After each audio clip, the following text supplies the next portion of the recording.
Before we pray, let us listen to God's word. Joel 2 verse 25 says, I will restore to you the years that the swarming locust has eaten. When God speaks about restoration, He does not talk about a single moment or a small fix. In Joel 2 verse 25, God says something very intentional. I will restore to you the years. Not days, not weeks, not one season. Years. That tells us something important about the heart of God. God sees the full picture of your life, not just the part that feels broken right now. He sees the time you feel was wasted, the seasons you wish you could erase, the moments when you feel you fell behind or missed your opportunity. And God does not minimize those seasons. He does not say, it didn't matter. Instead, He says, I will restore it. Restoration, in God's hands, is never partial. It is not temporary. It is not accidental. God's restoration is intentional and complete. What we often call loss, God calls soil. What we call delay, God calls preparation. What we call wasted time, God calls a process. There are seasons in life that feel unproductive, seasons where nothing seems to move, where prayers feel unanswered, where growth is invisible. But Scripture shows us that waiting seasons are not empty seasons. They are forming seasons. Even when you could not see it, God was working beneath the surface. Even when you felt still, God was not inactive. Even when you felt forgotten, God was shaping something deeper within you. God redeems what seemed destroyed. That means nothing in your life is beyond redemption. Not the relationship that ended, not the opportunity you missed, not the season you spent in pain, confusion, or survival mode. God is not limited by what happened to you, and He is not delayed by the past. God's restoration touches every part of who we are. He restores time, not by rewinding the clock, but by making what comes next more meaningful than what came before. He restores peace, calming what anxiety stole and healing what worry disturbed. He restores strength, especially when life has left you exhausted, emotionally or spiritually. He restores joy, not shallow happiness, but deep joy rooted in hope. And He restores purpose, reminding you that your life still carries meaning, direction, and calling. Sometimes we think restoration means getting back exactly what we lost. But often, God restores us by giving us something greater wisdom, deeper faith, stronger character, clearer vision. God's timing brings healing and renewal in ways that make sense only later. Looking back, you may one day realize that what felt like delay was protection, that what felt like loss was redirection, and that what felt like the end was actually preparation for a new beginning.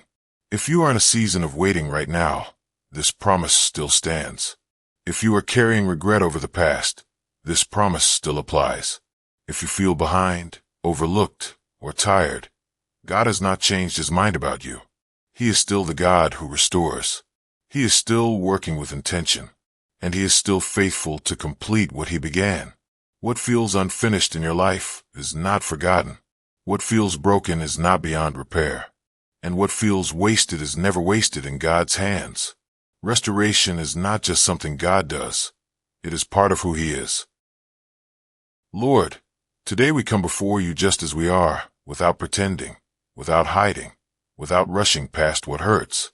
We come with open hearts, bringing You the parts of our lives that still ache, the moments we don't have words for, the seasons we never expected to last so long. Your word tells us in Joel 2 verse 25 that You are the God who restores the years. So today, Lord, we bring You those years, the years marked by waiting, the years shaped by disappointment, the years filled with questions, tears, and silent prayers. We bring You what we thought was lost time, lost peace, lost strength, lost joy, and we place it all gently into Your hands. Father, You see the pain we've carried quietly, the kind that doesn't always show on the outside. You know the wounds that time alone could not heal and the memories that still surface when we least expect them. Your word says in Psalms 34:18 that You are near to the brokenhearted, and today we cling to that promise. Draw near to us now, Lord. Meet us in this place of honesty. Remind us that our pain does not push you away. It invites your presence. Help us release the weight of regret we've been carrying. Help us let go of disappointment that has settled deep in our hearts. Help us surrender the grief we've learned to live with, but were never meant to carry alone. We acknowledge this pain without shame, trusting that you are gentle, patient, and kind with us. Lord, heal what time could not fix. Restore what fear has stolen. Restore what pain has diminished. Restore what waiting has worn down within us. Teach us not to remain trapped in what is behind us, as you remind us in Isaiah 43:18-19, but to trust that you are doing something new, even when we cannot see it yet. We may not understand the process, but we trust your hand. We may not see the outcome, but we trust your heart. And today, Lord, we choose to rest in you, believing that nothing we place before you is beyond restoration. Lord, now we stand on your promises with faith and confidence. We declare that you are actively working, even the places we once thought were beyond repair. Your word reminds us in Romanos 8:28 that you work all things together for good for those who love you. And today, we hold on to that truth. We declare that nothing in our lives is random, wasted, or meaningless in your hands. Every season, every delay, every struggle is being woven into something good by your perfect wisdom. Father, we speak restoration into the future. We declare restored joy where heaviness once lived. We declare restored peace where anxiety tried to rule. We declare restored purpose where confusion and discouragement once said the final word. Your word says in Isaiah 61:3 that you give beauty instead of ashes.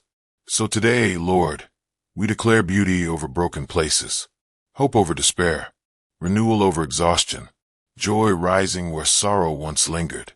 We speak new beginnings over every listener right now. New strength for today, new clarity for decisions, new confidence to move forward without fear. We declare that the past does not define the future and that your plans are still alive, still active, and still unfolding. Lord, you promise in Jeremiah 30:17 that you will restore us to health and heal our wounds. So we receive that restoration, emotionally, spiritually, and deeply within our hearts. We receive renewed strength where we once felt weak. We receive peace where unrest once lived. We receive purpose where we once felt lost. Thank you, Lord, for restoration already in progress, even when we cannot yet see it clearly. Thank you for working in ways beyond our understanding. We trust your timing. We trust your process. We trust your faithfulness. And we rest in the assurance that what you have begun, you will complete. In Jesus' name, amen. If this prayer spoke to your heart today, take a moment to like this video and share it with someone who may need this reminder of God's restoring love.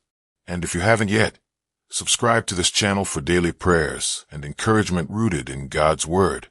May God continue restoring your heart, your strength, and your hope. God bless you.